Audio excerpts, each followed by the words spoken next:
ओम नमः शिवाय, जय श्री राम, राधे राधे। मित्रों, कैसे आप सभी लोग? आशा करता हूँ हमेशा की तरह आप लोग कुशल मंगल से होंगे, अच्छे से होंगे, स्वस्थ होंगे, दूसरों की सहायता कर रहे होंगे, अपने परिवारजनों मित्रों के साथ खुशी खुशी प्रसन्नचित होकर जीवन व्यतीत कर रहे होंगे। ऐसी दुआएं मनोकामना मैं भगवान से आप लोगों के लिए हमेशा से करता हूँ। मैं अंकित आप सभी लोगों का आपके अपने चैनल में हार्दिक स्वागत करता हूँ, अभिनंदन करता हूँ। तो दोस्तों, आज आपके सामने फिर से प्रस्तुत हूँ। आज हम लोग जिस बुक के बारे में बात करेंगे वो एक सामान्य सी पुस्तक है देखने में, पर क्षमा करें, पर उसके अंदर जो मतलब लेख लिखा हुआ है वो बहुत ही बढ़िया है।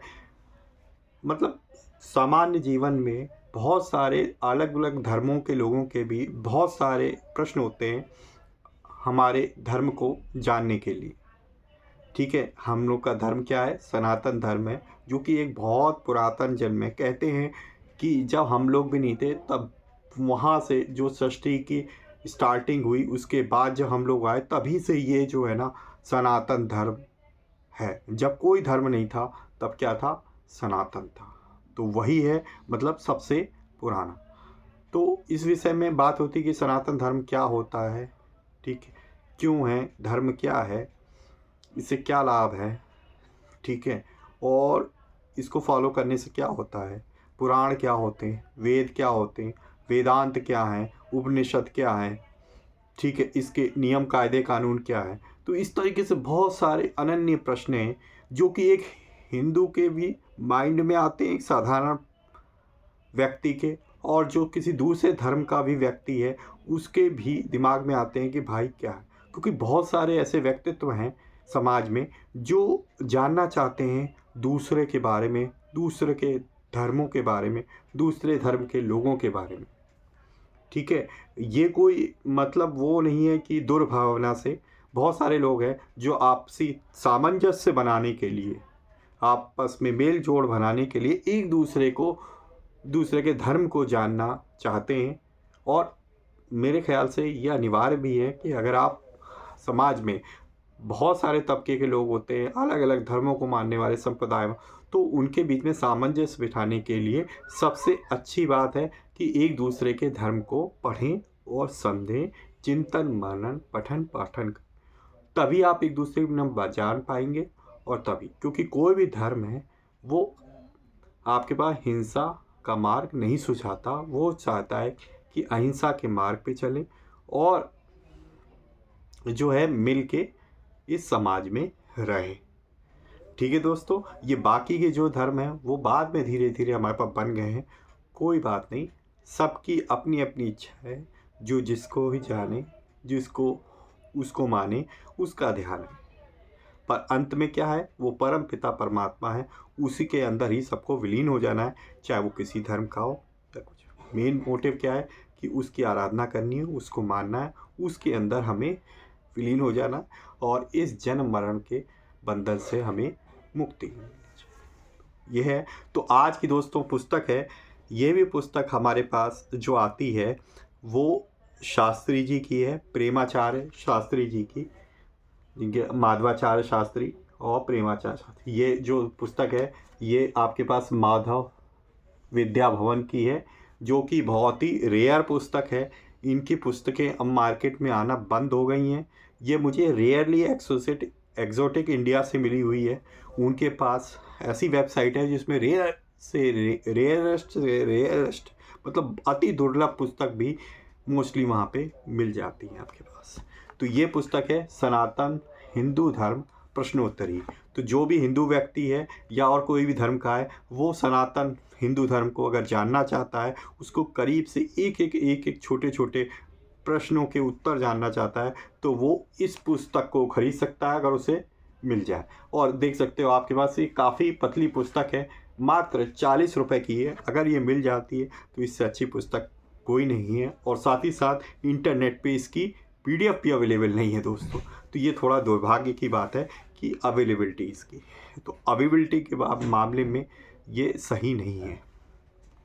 ठीक है, तो ये जो हमारे पास हैं प्रेमानंद शास्त्री जी, ये शास्त्रार्थ पंचानन है, और यहाँ पे देख सकते हो, यहाँ पे मूल्य भी दिया हुआ है 40 रुपये। ठीक है दोस्तों, तो चलिए आज हम इस बुक के बारे में देखते हैं, डिटेल में चर्चा करेंगे कौन कौन से टॉपिक है, किन किन विषयों पे इसमें इन्होंने प्रश्नों के उत्तर दिए हुए हैं प्रेमानंद शास्त्री जी ने, और बहुत ही शास्त्रार्थ महारथी हैं। तो इनके जो व्यक्तित्व हैं, इनका जो लेख है, वो बहुत सारे जो हमारे आचार्य हैं, बहुत पहुँचे हुए संत हुए हैं, उन्होंने इस बुक को प्रमाणित कहा है कि ये पुस्तक सही है, इसके जो लेख हैं वो आपके पास सही है। तो चलिए बिना देर करते हुए हम लोग इस पुस्तक का रिव्यू करेंगे, इसकी अनबॉक्सिंग करेंगे।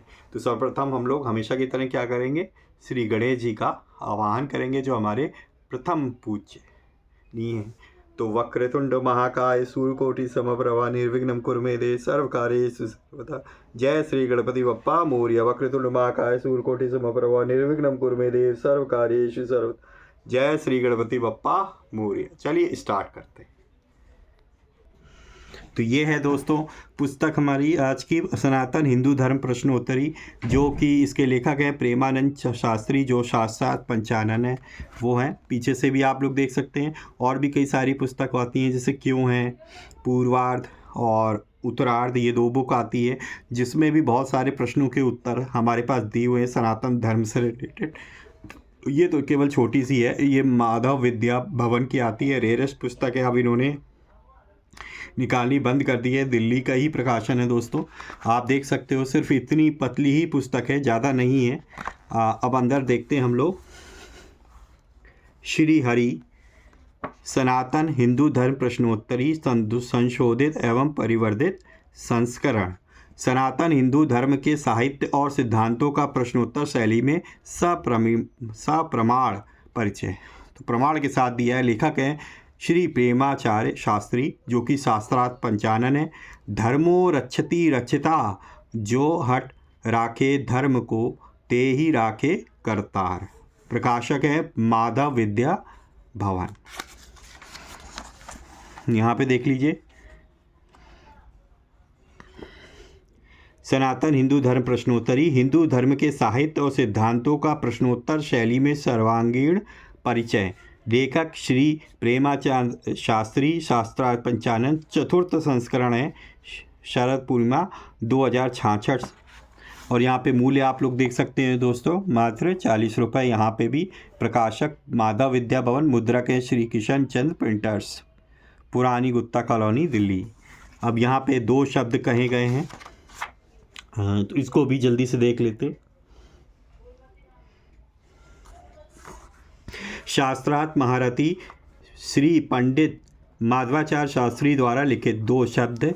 समस्त भूमंडल में सनातन धर्म, हिंदू धर्म ही एकमात्र ऐसा धर्म है जो अनादि अनंत सदा एक रस, एक ईश्वरीय और प्राणी मात्र का कल्याण कारक है।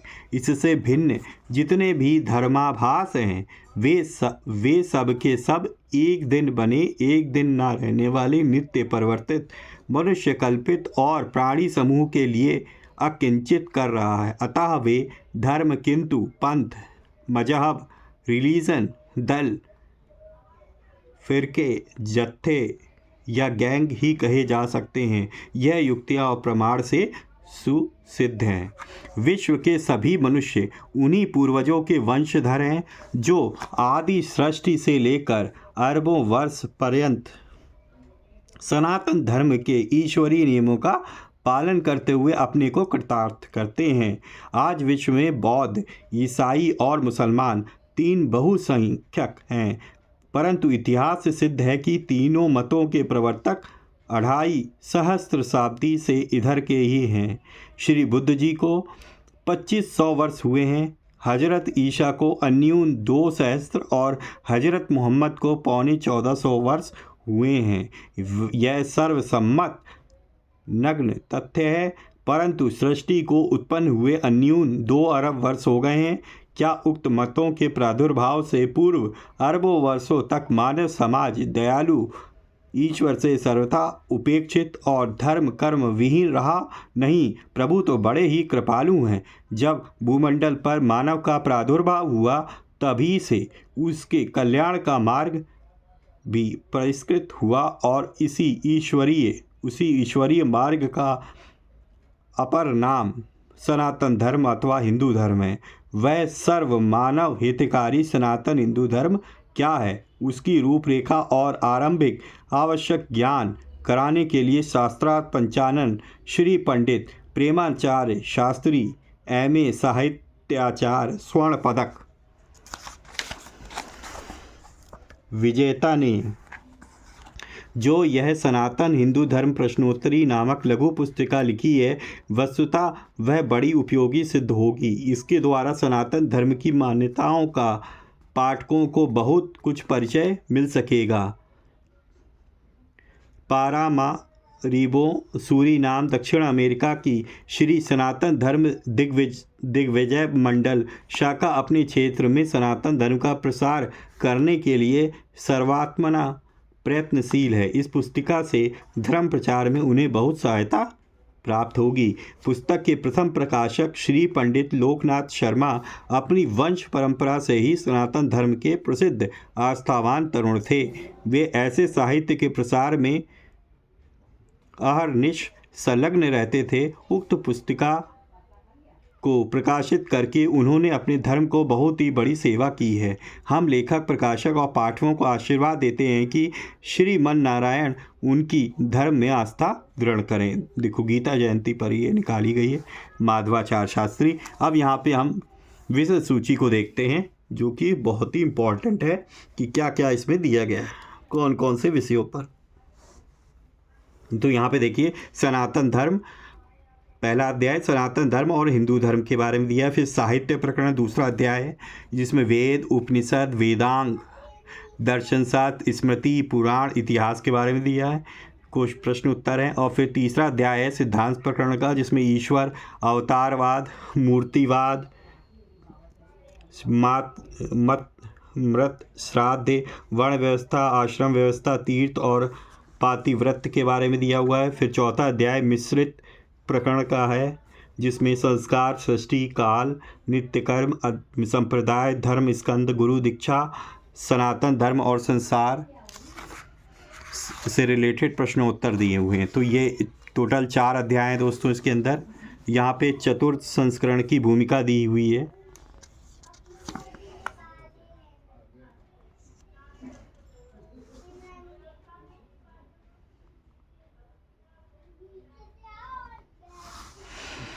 यहाँ पे देखते हैं, ओम श्री वैष्णवे नमः। सनातन हिंदू धर्म प्रश्नोत्तरी, सनातन धर्म। अब यहाँ पे दोस्तों प्रश्न आता है कि सनातन धर्म किसे कहते हैं। ठीक है, तो अब देखिए उत्तर कितना अच्छा दिया है। जो धर्म सनातन जीवन को सनातन भगवान से मिलाने वाला और अनादि अनंत है, उसे सनातन धर्म कहते हैं। मतलब कि ऐसा धर्म जो हमारे जीवन को भगवान से मिलाने वाला काम करता है, और वो पता नहीं कितने सालों से हैं, अनंत है, तो वो हमारा धर्म सनातन धर्म कहलाता है। सनातन धर्म कब उत्पन्न हुआ और कब तक विद्यमान रहेगा? जब भगवान उत्पन्न हुए और जब तक भगवान रहेंगे, अर्थात अनादि और अनंत, तब तक रहेंगे। मतलब कितने, एक लाइन में बिल्कुल सटीक उत्तर दिए। धर्म कितने प्रकार का होता है? धर्म 2 प्रकार का होता है, सामान्य धर्म और विशेष धर्म। सामान्य धर्म किसे कहते हैं और उसके कितने लक्षण हैं? जो धर्म मानव मात्र द्वारा सामान्य रूप से आचरणीय हो, उसके 10 लक्षण राजर्षि मनु ने बतलाए हैं। धृति, क्षमा, दम, अस्तेय, शौच, इंद्रिय निग्रह, धी, विद्या, सत्य और आक्रोश। ठीक है, अब ये अलग अलग है इनका अभिप्राय। फिर 4 विद्याएं कौन कौन सी है? धर्म, वेद, शास्त्रार्थ, विज्ञान, शिल्प और व्यापार। विशेष धर्म किसे कहते हैं? ब्राह्मण, क्षत्रिय, वैश्य, शूद्र आदि 4 वर्णों और ब्रह्मचर्य, गृहस्थ, वानप्रस्थ और संन्यास आदि 4 आश्रमों के लिए जो पृथक पृथक विशेष आचरण बताए गए हैं, उन्हीं को विशेष धर्म कहा जाता है। अब देखो, ये बहुत ही इंपॉर्टेंट प्रश्न है दोस्तों। धर्म और अधर्म का निर्णय किस आधार पर किया जाता है? उत्तर है वेद के आधार पर। वेदों में जिन कार्यों को करने की आज्ञा है वे धर्म है, और वेद में जिन कार्यों को करने का निषेध है वे सब अधर्म, पाप हैं। जैसा कि श्रीमद् भागवत में महर्षि वेद व्यास ने लिखा है, वेद प्रणिहितो धर्मः हा धर्मस्त दवित पर्याय। अब यहाँ पे दोस्तों नेक्स्ट अध्याय है सनातन धर्म और हिंदू धर्म। सनातन धर्म और हिंदू धर्म में क्या अंतर है? कुछ भी अंतर नहीं है। सनातन धर्म को ही हिंदू धर्म कहा जाता है। हिंसा अकारण रक्तपात से दूर रहने वाले को नियमानुसार हिंसा दू मीन्स दूर रहने वाला, मतलब हिंदू मतलब जो हिंसा से दूर रहता। क्या भारतीयों को हिंदू यह नामकरण मुसलमानों ने किया और क्या यह नाम भारतीयों के लिए अपमानजनक है? उत्तर है नहीं। भारतवासियों को हिंदू नाम मुसलमानों ने नहीं दिया। यह नाम अति प्राचीन है। मोहम्मद साहब की 100 पीढ़ी पहले से भी प्राचीन। भारतीयों के लिए इस शब्द का प्रयोग प्राचीन ग्रंथों में उपलब्ध होता है। यह नाम अपमानजनक भी नहीं है। यदि ऐसा होता तो मुसलमानों के अन्यायी शासन से चित्तौड़ को मुक्त कराने का संकल्प कराने वाले वीर शिरोमणि महाराणा प्रताप को हम भारतीय हिंदू पति का सम्मान सूचक उपाधि से विभूषित न करते। इस प्रकार अन्य भी सभी वीर राजाओं को हिंदू वीर कहने का उल्लेख इतिहास में मिलता है। तो बहुत ही अच्छे मतलब तरीके से समझाया गया है दोस्तों। जहाँ उन्हें आवश्यकता पड़ी तो उन्होंने इसको विस्तार से भी समझाया है। अब मैं सब तो नहीं पढ़ सकता इस सेशन में। अगर आप लोग कमेंट कीजिएगा कि क्या मुझे इस पुस्तक को आपको पूरी सुनाना चाहिए कि प्रश्न को, ठीक है, तो मैं 1-2 सेशन में इसको थोड़ा थोड़ा करके सुनाऊंगा चैप्टर वाइज। अब देखिए यहाँ पे वेद के बारे में है। सनातन हिंदू धर्म के आधार पर भूतग्रंथ कौन कौन से? वेद, उपनिषद, वेदांग, दर्शन शास्त्र, स्मृति, पुराण और वाल्मीकि रामायण तथा महाभारत जैसे इतिहास ग्रंथ तथा तदनुसारी रामचरितमानस आदि भाषा ग्रंथ। वेद शब्द का क्या तात्पर्य है? जिसके द्वारा हमें परोक्ष और कालातीत पदार्थों का ज्ञान होता है, उसे हम वेद कहते हैं। क्या वेद शब्द का अपर नाम ब्रह्म भी है? हाँ, वेद शब्द में ब्रह्म का मूर्त स्वरूप है, इसलिए सभी शास्त्रों में वेद शब्द का अपर पर्याय ब्रह्म पर प्रसिद्ध है। देख लीजिए, बहुत ही अच्छे। वेदांग कितने हैं और उनके नाम क्या हैं दोस्तों? वेदांग 6 हैं। उनके नाम हैं शिक्षा, कल्प, व्याकरण, निरुक्त, छंदा और ज्योतिष। शिक्षा में क्या विषय है और उसके रचयिता कौन है? उत्तर है वैदिक स्वरों और व्यंजनों के उच्चारण की विशिष्ट प्रक्रिया समझाना शिक्षा का विषय है। याज्ञवल्क्य, पाणिनि तथा आदि महर्षि इसके रचयिता हैं। शिक्षा का क्या अर्थ है? शिक्षा के व्युत्पत्तिलभ्य अर्थ का विचार करते हुए आचार्य सायण ने ऋग्वेद भाष्य भूमिका पृष्ठ 69 में इस प्रकार लिखा है, अर्थात स्वर, वर्ण आदि के उच्चारण प्रकारों की शिक्षा जिससे प्राप्त होती है उस विद्या का नाम ही शिक्षा है। कल्प क्या है दोस्तों? बहुत ही अच्छा है। अब जैसे इसमें क्या है, पहले कल्प में क्या विषय है, उसके रचयिता कौन है? यज्ञ संबंधी कर्मकांड की क्रियात्मक व्याख्या मुख्य विषय है तथा आचार्य सांख्यायन आदि करता है। कल्प क्या है? ऋग्वेद प्रातिशाख्य की वर्गद्वय वृत्ति में श्री विष्णुमित्र ने कल्प का अर्थ इसी प्रकार दिया, अर्थात वेद कर्मों का क्रमिक स्वरूप व्यवस्थित कराने वाला शास्त्री कल्प कहलाता है। कल्प सूत्रों का चूंकि ब्राह्मण और आर्णव ग्रंथों में साक्षात संबंध है, अतः इसकी प्राचीनता भी निर्विवाद है। तो इस तरीके से बहुत ही बढ़िया हैं दोस्तों प्रश्न। यहाँ पे देखिए दर्शन शास्त्र कितने हैं और उनके क्या नाम है? दर्शन 6 हैं। मीमांसा, साक्ष्य, योग, न्याय, वेदांत और वैशेषिक। मीमांस में क्या विषय है और उसकी किसने बनाया? यज्ञ संबंधी कर्मकांड का निरूपण मीमांसा का मुख्य विषय है। आचार्य जैमिनी इसके रचयिता है। इसके दर्शन पूर्व मीमांसा नाम से उल्लेख है।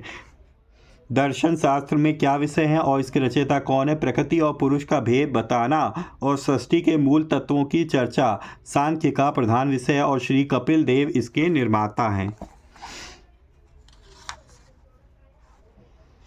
अब देखिए दोस्तों प्रश्न है कि स्मृतियाँ कितनी हैं और उनके रचयिता कौन है? स्मृतियाँ मुख्य 20 हैं। मनु, याज्ञवल्क्य, अत्रि, लौगाछी आदि महामुनि उनके निर्माता है। प्रत्येक स्मृति अपने निर्माता ऋषि के नाम से ही प्रसिद्ध है, जैसे मनु स्मृति, याज्ञवल्क्य स्मृति, सांख्य स्मृति इत्यादि। तो इस तरीके से बहुत ही अच्छे प्रश्न दिए हैं दोस्तों।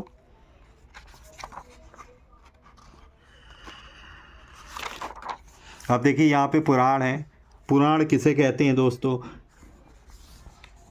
निरुक्तार यास्काचार्य ने अपने परम प्रसिद्ध वेदांग भूत निरुक्त ग्रंथ में पुराण शब्द का निर्वचन इस प्रकार दिया, वो पुराणम कस्मात् पुराणवम भवति। तो अर्थात पुराण क्यों कहा जाता है? इसलिए कि जो कभी पहले नया हो, यानी वर्तमान में जिसकी नवीनता अभीष्ट ना हो, सीधे शब्दों में पुराने को पुराण कहा जाता है। इसलिए अमर कोश में पुराणम पंचलक्षणम अर्थात सृष्टि की उत्पत्ति, विनाश, वंश परंपरा, मनुओं का वर्णन तथा विशिष्ट व्यक्तियों के चरित्र, यह 5 विषय जिन ग्रंथों में मुख्यतः वर्णित हो उन्हें पुराण कहा जाता है, ऐसा लिखा है। पुराण कितने हैं, उनके नाम क्या है? पुराण 18 हैं।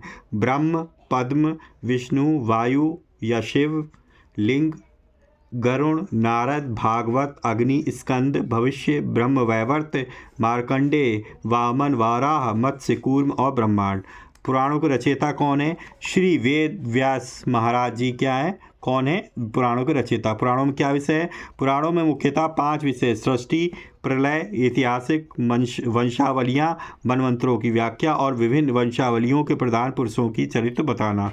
क्या इनके अतिरिक्त अन्य विषय भी पुराणों में? हाँ, भगवान के निराकार साकार स्वरूपों की विवेचना, अवतार, मूर्ति पूजा, वर्ण व्यवस्था, मृत साध्य, नित्य कर्म और नारी धर्म आदि अनेक विषय हैं। पुराणों की क्या महिमा है? पुराणों में वेद सिद्धांतों की व्याख्याएं सरल और सरस बनाकर प्रस्तुत की गई हैं। अब देखिए यहाँ पे उपपुराण के बारे में दिया है, तो 18 उपपुराण भी हैं, जैसे कि आदि पुराण सनत कुमार का बनाया है, और नरसिंह पुराण, स्कंद पुराण कुमार का बनाया, शिव धर्म पुराण नंदीश का बनाया, दुर्वासा पुराण, नारदोक्त पुराण, कपिल पुराण, वामन पुराण, औशनस पुराण, ब्रह्मांड पुराण, वरुण पुराण, कालिका पुराण, माहेश्वर पुराण, सांब पुराण, सौर पुराण, पराशर पुराण, मारीच पुराण और भास्कर पुराण, ये 18 उपपुराण हैं। अब क्या औपुराण भी है? हाँ, औपुराण भी। औपुराणों की संख्या भी 18 ही है, जिनमें वृहद, नारद और खासकर हरिवंश का तो बहुत प्रचार है। अल्बेरुनी के वृतांत में आदित्य और नंदा जो नंदिकेश्वर का अपभ्रंश प्रतीत होता है नामक औपुराणों का भी उल्लेख मिलता है। अतः निर्विवाद ये ग्रंथ भी नवीन नहीं है, जैसा कि जय कुतर्की लोग कहते हैं। और पुराणों का नाम इस प्रकार है: सनत कुमार पुराण, वृहन नारदीय पुराण, आदित्य पुराण, मानव पुराण, नंदिकेश्वर पुराण, कौर्म पुराण, भागवत पुराण, वशिष्ठ पुराण, भार्गव पुराण, मुद्गल पुराण, कल्की पुराण, देवी पुराण, महाभागवत पुराण, वृहधर्म पुराण, परानंद पुराण, पशुपति पुराण, वहीर पुराण, हरिवंश पुराण, ये सब 18 पुराण और पुराण हैं। अच्छा, अब ये देखो, बहुत ही अच्छा प्रश्न है दोस्तों। ये देखिए, पुराण, उपपुराण और पुराण और यहाँ तक कि महाभारत के पर्व भी 18 ही क्यों हैं? अब इसका उत्तर सुनिए, बड़ा ही इंटरेस्टिंग और रोचक प्रश्न है। पुराणों का प्रधान विषय सृष्टि है। सतप्रथ ब्राह्मण के अष्टम कांड में सृष्टि नाम की इष्टिकाओं के उपधान की जहाँ विधि है, वहाँ 17 इष्टिकाओं के उपधान की उत्पत्ति बताते हुए सृष्टि के 17 भेद निरूपित हुए और उन 17 का संबंध एक मुख्य प्रजाति से बताया गया है। इस प्रकार वैदिक प्रक्रिया अनुसार सृष्टि के 18 भेद सिद्ध हो जाते हैं। यथा, ये देखिए, यजुर्वेद से लिया गया है, अर्थात 12 मास 5 ऋतुएं जिस प्रकार एक संवत्सर के अंग हैं, इसी तरह एक प्रजापति में 17 इष्टिकाएँ प्रबद्ध होती हैं। सृष्टि के 18 भेदों पर दृष्टि रखने के लिए सृष्टि प्रतिपादक ग्रंथ के 18 भेद होना अत्यावश्यक समझा गया है।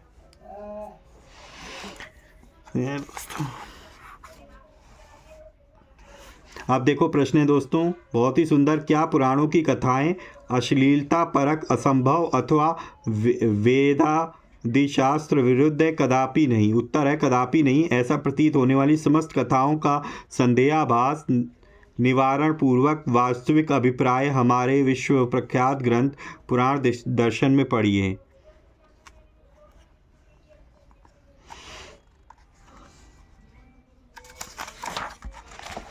बहुत ही बढ़िया है दोस्तों। ये संक्षेप में बहुत सारी चीज़ें दी गई हैं, प्रश्न उत्तर, जो हम लोग इधर उधर जो है भटकते फिरते हैं। तो प्रेमानंद शास्त्री और माधवाचार्य शास्त्री ने बहुत ही अच्छे ढंग से इसमें एक ही में प्रस्तुत किया है। अब ये देखिए इतिहास ग्रंथ कौन कौन से, वाल्मीकि रामायण और महाभारत 2 हैं। ठीक है, इस तरीके से इतिहास से रिलेटेड यहाँ पे प्रश्न उत्तर है। अब ये देखिए मूर्ति पूजा। अब ये देखिए प्रश्न है, मूर्ति पूजा में किस किस की मूर्ति पूजा की जाती है और मूर्ति कितने प्रकार की होती है। भगवान के अवतारों की और भगवान के अंगभूत देवताओं की भी मूर्तियां पूजा की जाती है। मूर्ति 8 प्रकार की बताई गई हैं, अर्थात पत्थर की, लकड़ी की, लोहे की, गौमय धूलि के लेप से बनाई गई, लेखनी से लिखी गई, बालुका से बनी, मानसिक और मड़ियों से निर्मित। क्या मूर्ति को ही भगवान मानकर पूजा जाए? उत्तर है सर्वव्यापक भगवान मूर्ति में भी निवास करते हैं। क्या नवीन साधकों को यह समझकर मूर्ति में भगवान का ध्यान करना चाहिए, अर्थात मूर्ति को भगवत प्राप्ति का माध्यम बनाना चाहिए।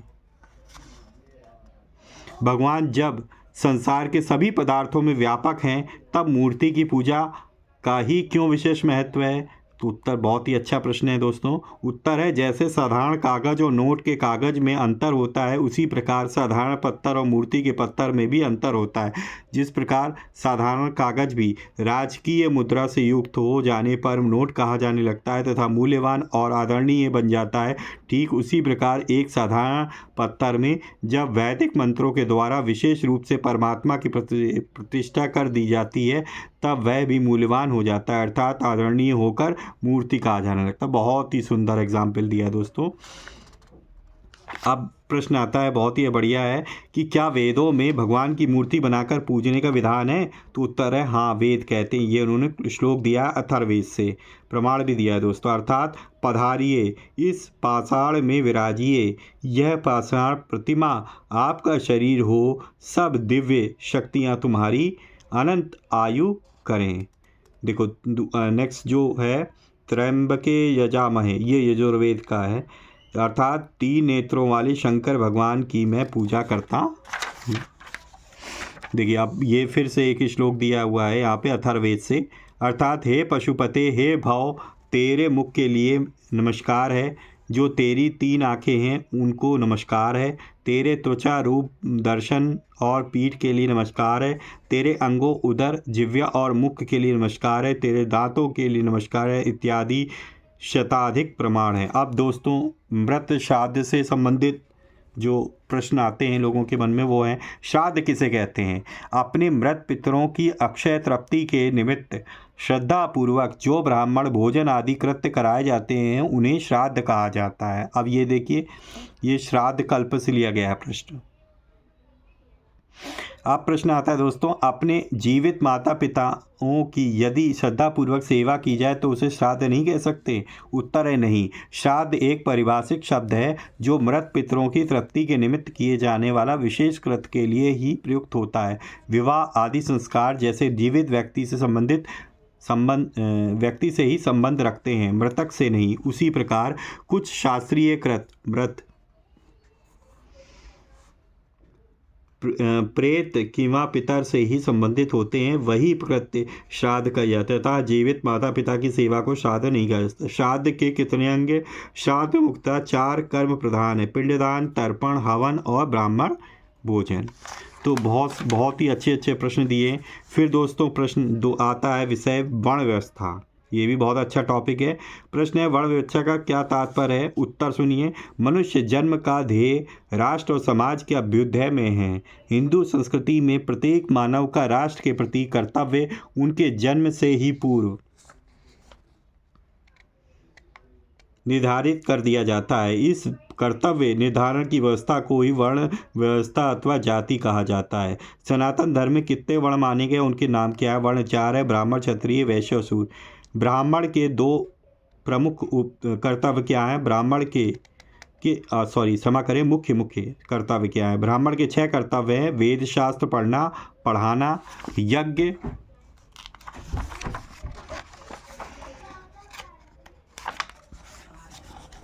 करना करवाना, दान देना, व्रतहीन हो तो लेना। क्षत्रिय के कर्म कितने हैं? वेद शास्त्र पढ़ना, प्रजा की रक्षा करना, दान देना, यज्ञ करना और वेश्यावृत्ति से दूर रहना। वैश्य के कितने और क्या क्या कर्तव्य हैं? गौ पालन करना, वेदाध्ययन करना, दान देना, व्यापार करना, खेती बाड़ी करना और यज्ञादि धार्मिक कृत्य करना। शूद्र का क्या कर्तव्य है? द्विजाति की सेवा करते हुए राष्ट्र कल्याण में तत्पर रहना। द्विजाति किसे कहते हैं? जन्म और संस्कार से युक्त को द्विजाति अथवा द्विजाति कहते हैं। द्विजाति कौन कौन से और कितने हैं? द्विजाति 3 है, ब्राह्मण, क्षत्रिय और वैश्य। एक वर्ण से क्या दूसरा वर्ण बदल सकता है? नहीं। तो बहुत ही अच्छे अच्छे प्रश्न उत्तर दिए हैं। अब दूसरी जो है नेक्स्ट जो हमारे पास विषय है वो है आश्रम व्यवस्था। आश्रम व्यवस्था का क्या पता है? मनुष्य के जीवन को जन्म से मृत्यु पर्यंत सुखमय बनाने के निमित्त जो शास्त्र ने व्यवस्था की है वही आश्रम व्यवस्था कहती है। आश्रम कितने और कौन कौन से हैं? 4 हैं, ब्रह्मचर्य आश्रम, गृहस्थाश्रम, वानप्रस्थ आश्रम और संन्यास आश्रम। तो इस तरीके से है दोस्तों। नेक्स्ट विषय है दोस्तों तीर्थ। तीर्थ किसे कहते हैं? जो मनुष्य को संसार सागर से तारे अर्थात उद्धार करे उसे तीर्थ कहते हैं। तीर्थ कितने और कौन कौन से हैं? तीर्थ अनंत है, उनमें मुख्य तीर्थ 368 हैं। गंगा, यमुना, सरस्वती, नर्मदा, कावेरी, गोदावरी, शोण, ब्रह्मपुत्र, नद और फल्गु, पुष्कर आदि महात। तीर्थराज कितने हैं? उनके क्या नाम है? तीर्थराज एक ही है, प्रयागराज। अब ये प्रयाग को तीर्थराज क्यों कहा जाता है? प्रयाग में गंगा, यमुना और गुप्त सरस्वती इन 3 पवित्र नदियों का संगम है, जिसे त्रिवेणी संगम कहा जाता है। संगम के कारण ही इस स्थान का सर्वाधिक महत्व और इसे तीर्थराज कहा जाता है। तो बहुत ही अच्छा प्रश्न है दोस्तों, उसका उत्तर भी बहुत ही अच्छा था। अब जो नेक्स्ट आता है हमारे पास यहाँ पे मिश्रित प्रकरण है संस्कार। तो इस तरीके से हैं दोस्तों। ये देखिए संप्रदाय से रिलेटेड है दोस्तों। संप्रदाय किसे कहते हैं? सनातन धर्म में कितने संप्रदाय माने गए हैं? भगवान के किसी एक स्वरूप विशेष को अपना इष्ट देव मानकर पूजना ही मुख्यतः संप्रदाय कहा जाता है। सनातन धर्म में मुख्य 5 संप्रदाय: वैष्णव संप्रदाय, शैव संप्रदाय, शाक्त संप्रदाय, सौर संप्रदाय और गणपत्य मतलब गणपति जी का कहा होगा इन्होंने, क्षमा करें पढ़ने में कोई गड़बड़ी हो गई तो। अब दोस्तों यहाँ पे धर्म स्कंद से क्या तात्पर्य है? मानव शरीर में जिस प्रकार स्कंद कंधा एक महत्वपूर्ण दृढ़ अंग माना गया, उसी प्रकार धर्म के महत्वशाली अंगों को धर्म स्कंद कहते हैं। धर्म स्कंद कौन कौन है? 3 माने गए हैं, यज्ञ, दान और तप। तो इस तरीके से बहुत ही अच्छी बढ़िया चीज़ें दी है दोस्तों इसके अंदर, सनातन धर्म और संसार।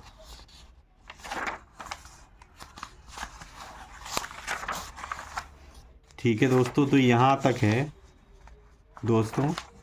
और यहाँ पे कुछ और लोकप्रिय पुस्तकें हैं। क्यों पूर्वार्ध है, दैनिक नित्यक्रम, षोडश संस्कार, महत्वपूर्ण विज्ञान, गो महिमा, समुद्र यात्रा, 4 अभिवादन विज्ञान आदि विषयों पर गणित का द्वितीय ग्रंथ है। उत्तरार्ध में अवतार, मूर्ति पूजा, वर्णावस्था, श्राद्ध, तीर्थ व्रत और ये सब से रिलेटेड चीज़ें पुराण दिग्दर्शन आपको हम दिखाई चुके हैं।